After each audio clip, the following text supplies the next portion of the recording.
Sebab itu ilmu tauhid, dia menghidupkan zikir. Itu pegangan kepercayaan. Bila pegangan kepercayaan engkau mutlak dengan dia itu dikait dengan ada engkau, terus ada engkau, ada sedar engkau. Sedar engkau pada yang mengadakan engkau, yang meneruskan ada engkau. Sedar engkau pada dia itu dengan menghargai pemberian itu. yakni pemberian ada engkau, pemberian terus ada engkau, pemberian yang paling besar, yang paling mulia, tidak ada lagi.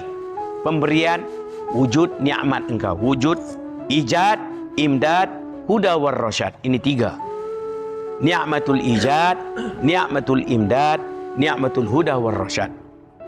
Tiga ini. Sentiasa. Kalau kita dapat menghargai ada kita, terus ada kita, dan kesedaran kita, menyedari ada kita dan terus ada kita itu, sedar pada yang mengadakan kita, yang meneruskan ada kita, dan kita betul-betul menghargai ada kita. Menghargai ada kita itu dengan ingat dia lah. Ingat dia dengan menegakkan apa yang dia suruh tegak, meninggalkan apa yang dia suruh tinggal. Itu ada kekuatan itu.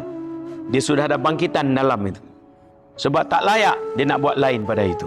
Sebab ada dia, terus ada dia itu sudah berhubung dengan mengadakan dia. Pertama-tama sedar yang mengadakan aku. Tauhid lah itu.